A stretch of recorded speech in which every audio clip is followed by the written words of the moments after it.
sa panahon ug latest news. Daron sa tong linyang Pag-asa Mactan, pinagi ni Sir Joseph Merlas. Sir Joseph, may butag, sir. Maayong buntag usab sa Ariel ug sa ato ang mga sukitig paminaw. Ug mao ni ato ang latest with the update para sa Samsung 24 oras o karong adlawng Biyernes. Aduna tay gi-monitor nga usa ka low pressure area ang naasulod sa atong Philippine Area of Responsibility. Og as of alas 3 sa kadlawon hisgutan ning nahimutang ni maong LPA diha sa kadagatan na ni 150 kilometers northwest sa may Baknotan, La Union. Kining hisgutan nga LPA within the day o karong adlaw mugawas na ni sa toang PR tungod kay naglihok ni westward direction papalayo na sa landmass diha sa Luzon. Ug so far, yang mga dala na mga pagulan is wala na nakaapekto sa bisan asang bahin sa atong nasod, more on offshore o diha na sa kadagatan ning mga dala niya na mga pagulan. Ug samtang naglihok ni papalayo na sa ato ang landmass diha sa Luzon, wala to ko ang tsansa nga mo intensify ni siya ug posibleng mamahimong usa ka bagyo. Apan base sa nung ingon wala ra ni epekto kini sugutan nga daotang panahon. Sa bahin napud gi-monitor nga laing bagyo o laing daotang panahon o bagyo gawas sa tuang PR. O as of alas 3 sa kadlawon himutang ning maong tropical storm Pudul mo niyang international name sa 2,585 kilometers silangan nga bahin sa extreme northern Luzon. Aduna nay maximum sustained winds nga mabot og 65 kilometers per hour dusan sentro ug nay pagkuso-kuso sa hangin nga din mula pa sa 80 kilometers per hour. Pagkaron naglihok ni west northwestward direction ug nay gipaspason nga 15 kilometers per hour.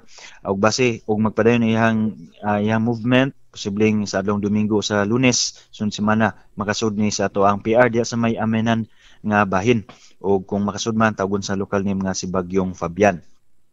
Ug as tungod kay napa ni sa kadagatan posible pa nimo intensify ug mamahimong typhoon category prior o samtang makasulod ni sa toang Philippine Area of Responsibility. Ug karon tungod kay napa ni sa Far East o layo og silangan nga bahin sa toang nasod, wala pa ni epekto sa kayutaan. Kung apan continuous monitoring gyapon ta aning nasyutan nga bagyo tungod sa possible changes labi na sa iyahang track ug iyahang dala nga kakusgon nga hangin. Sa lingbahin usab kining habagat o southwest monsoon may weather system nga padayon nakaapekto sa Palawan ngun man diri sa Visayas ug sa Mindanao.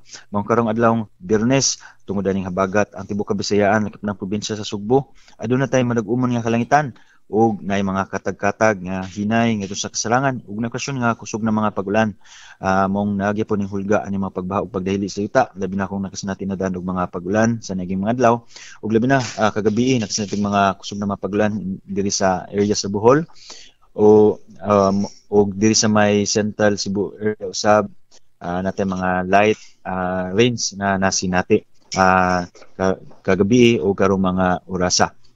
Kung mo karong adlawng Biyernes tungod aning habagat na aduna titaas atong tsansa sa mga pagulan din kalimtan magdatag payong o mga kapote panangga aning mga pagulan-ulan. Kalimtan sa atong hangin ug kadagatan ang tibuok Visayas aduna hinay ngadto sa kasarangan ng hangin nga gikan sa kasadpan ngadto na sa habagatan kasadpan ug atong kadagatan adunay malinawon ngadto sa kasarangan nga mga pagbalod. Sa Cebu atong dagat mo taob ni sa alas 10:03 sa buntag nga nagilawmon nga 1.7 meters ug muna sa alas 5:39 sa hapon nga nagilawmon nga nagimabon nga negative 0.2 meters. Atong temperatura 25 to 32 degrees Celsius ug atong haring adlaw nisubang sa alas 5:34 sa buntag ug mosalop ni sa alas 6:05 sa hapon. Ug matong latest diri sa buhatan sa Pag-asa Mactan Visayas del Oeste si Joseph Merlas. Maayong buntag. Sir Joseph. Yes sir.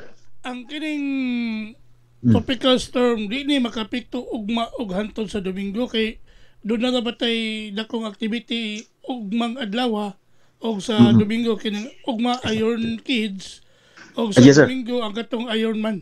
Iron Man. Yes sir. Tungod ani so far karong adlaw is cloudy gyud ta. Okay. Mo pa ni unyatay mga taas na tsansa sa mga paglan. Og nakita nato ug mga adlaw is fair weather condition, medyo mohinay na dala ng mga pagulan aning habagat. So expect ta karong weekend sa Sabado ug adlaw Domingo fair weather condition labi na aning mga oras nga natay kalihukan natay Iron Man labi na sa kadlawon. Kita na to nga so far generally fair weather condition, mayong tempo na sa ato ang panahon. Natin mga chances sa mga localized thunderstorms, labi na ani kasagaran ni Sir Ariel aning hapon o gabi. Nya sa imong pangutana usab no, wala pa ni epekto ning nisgutan nato nga bagyo kaning nay tropical storm Pudol tungod kay layo pa ni sa tuang kayutaan ug nakita nato nga wala ra po ni epekto no diri sa Kabisayan, especially kay yang movement sa Ariel is diri sa may extreme northern Luzon yang track.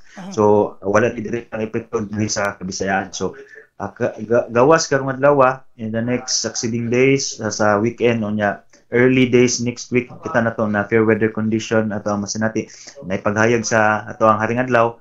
Gawas lang ani mga localized thunderstorms nga sagad masinati no sa hapon o sa gabi. Ang kining kasi ang atong balod ani medyo kay normal. Yes, kita na to na hinay no or kalmada ato ang hangin ug apil na ato ang pagbalod sa kadagatan. So ang do natay habagat yang dala nga hangin ug mga pagbalod sa kadagatan is hinay ra. So wala ra kabalakan, wala tay nakita no na mga usog na mga pagbalod nga posibleng maka-disrupt sa atong mga activities karong weekend. So in the next coming days pa nakita nato nga light to moderate winds atong hangin o natay malinawon ngadto sa kasarangan nga mga pagbalod. Wala tay possible nga issuance ng mga gale warnings. Okay, kuan good. Dunay swim, dunay bike. Yes. Ato gud sa Silex. Yes sir. Matabok dito sa SMC side. Ya balik tabot sa Lapu-Lapu. So salamat nimo Sir Joseph ya nining gatong gatulumanon sa mga pamukaw. Why sa Sir Ariel, maayong buntag ug happy Friday sa tanan. Salamat sa Pag-asa Mactan.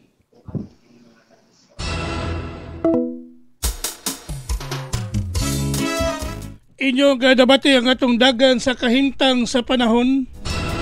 Pinagi ni Sir Joseph Merlas ang atong weather specialist gikan sa Pag-asa Mactan nga naghatod sa atong dagan sa kahimtang sa panahon kun weather update nining adlaw nga Biyernes Pitsa 8 bulan sa Agosto tuig 2025.